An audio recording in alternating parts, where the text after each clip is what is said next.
Welcome to the Creator's Crypt, where creatives from a wide range of genres will share secrets, drop hacks, and give us just a little bit of insight into their industry.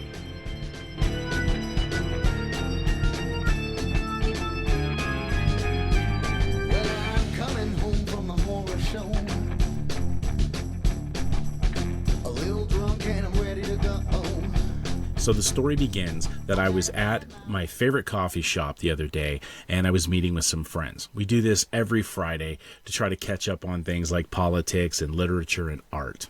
We're geeks in that particular respect. Now, I love coffee shops, but sometimes the conversation starts to become more of a contest about volume and endurance than it does about substance. And as the patrons consume more caffeine, it seems to get louder and louder. Sort of like you're at a bar. The drunker people get, the louder they get. And then the tables are so close together that suddenly, you start to merge with the neighboring tables. And I absolutely hate neighbors, and having them that close is really unnerving for me.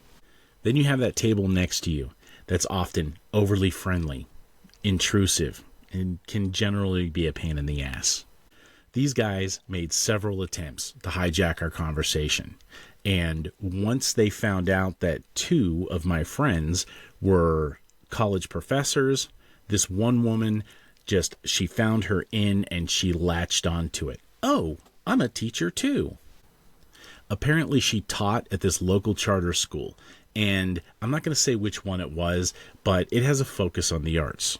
What struck me most about this conversation, besides the fact that we were forced into it, was this woman, this teacher, who taught for a school focusing on the arts, had very little to no respect for the arts at all. I mean, why in the hell would you be teaching in a school like that in the first place if your opinion of the arts was so poor? Now, without knowing anything about me, she starts to confess to us that she tells her students that being an artist is no way to make a living. She goes on to say, I tell them this because I don't want them to be destitute. I want them to have good lives and not end up like beggars. I'm really starting to enjoy the conversation now, but I'm going to keep quiet. I really don't like this woman, and I'm having thoughts of kicking the legs from underneath her chair, but mostly I'm thinking about her poor students. After all, this is where it starts. This is where the creative spark starts to die in your youth. Johnny wants to be a doctor, but the teacher doesn't feel he's smart enough, so she starts to divert his dream, more towards, Burger King or something like that. We don't want Johnny to set himself up for failure. Susie wants to be an astronaut, but Susie's just a little chunky, and so Susie should really focus on something that's more attainable. You see where I'm going here. If a kid needs a little more attention in class, let's just send him to special ed. Let's not give him the help that he needs. And may the gods help the child who goes to their teacher and says, I want to be an artist when I grow up, because you know that kid is destined for a refrigerator box in an alley on the bad side of town. I mean, I had my issues with public school teachers when I was coming up. In fact, so much so that not one of them would ever think me capable of attaining a master's degree in literature. But I did. But when it all comes down to it, my dreams weren't necessarily slain by a teacher. It was by my own family. See, the idea of me becoming a special effects artist was cute when I was young. But the more I strived towards that goal, the more paranoid they became. That, oh my God, this is what he's actually going to try to do. We need to stop this. And knowing that I had a high level of respect for my grandfather intervened. And he said, listen, this is your future. It's either in the military or in accounting. And you should focus somewhere in there. Now, there was no way in hell I was going to become an accountant. Now, just an aside, I loved my time in the service. I did 10 years, and I feel like I got a lot out of it.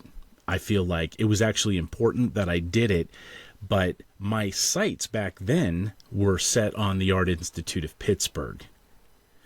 They had this really great film department at the time, and that's what I wanted to do.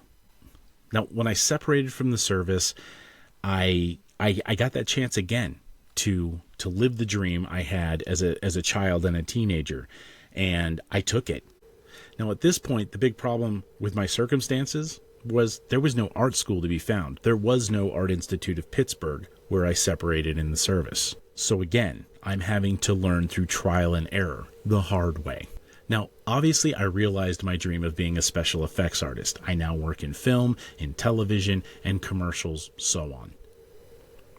But I often wonder, where might I be in my career had I not had the interference and misdirection from people like this teacher sitting across from me at this coffee shop?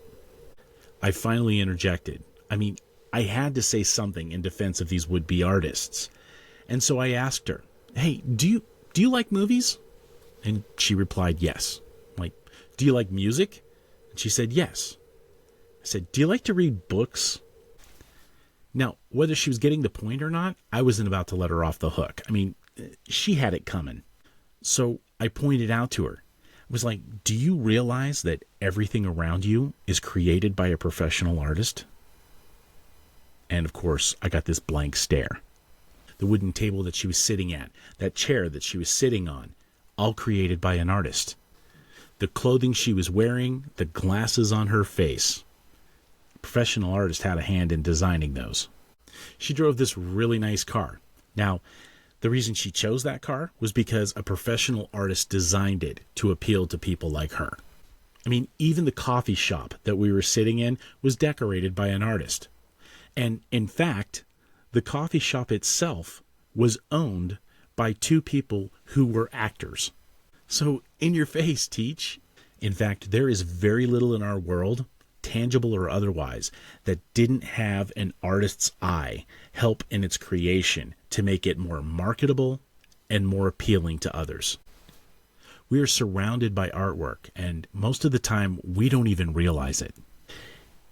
It baffles me that there are still people out there who don't believe we need art or those that create it. All advertising is art. All magazines and the photos laid out in those magazines, art. Even when you're watching the news, the framing of the newscasters and those little graphics that pop up behind them, art. Everything from the design on a tissue box to a painting hanging in a gallery to a creature that terrifies us on the screen. All of it is art. I could go on and on. Landscaping, art. City beautification programs require artists. Toy design requires an artist. It's all art. What color did you paint your house? Created by an artist. Come on. We are surrounded by art, and yet those that strive to create more art in our world are often knocked down. Yeah, in any job, it could be hard to make a go of it. And for artists, it's even worse because you have all of this backlash that follows it. But when it all boils down to it, we all just want to work hard and excel at what we do. My hope is that that teacher from that local charter school didn't actually crush any child's dream. My hope is that she reinforced it. My hope is that that budding artist that she tried to misdirect becomes the next major motion picture director, the creator of the next major marketing campaign, or designs the next Lamborghini. I hope that their dream is fortified in defiance. I just hope they don't become a fucking accountant. I hope you enjoyed my opinion piece today. It's something that I feel very passionate about. I would like to thank our producers over at the Collectors Maze Network, specifically Rixie Ray and Keith Baldwin. And as always, I would like to thank my friend Gil Corzo for supplying me with the theme song for my show. This podcast was recorded on Riverside FM.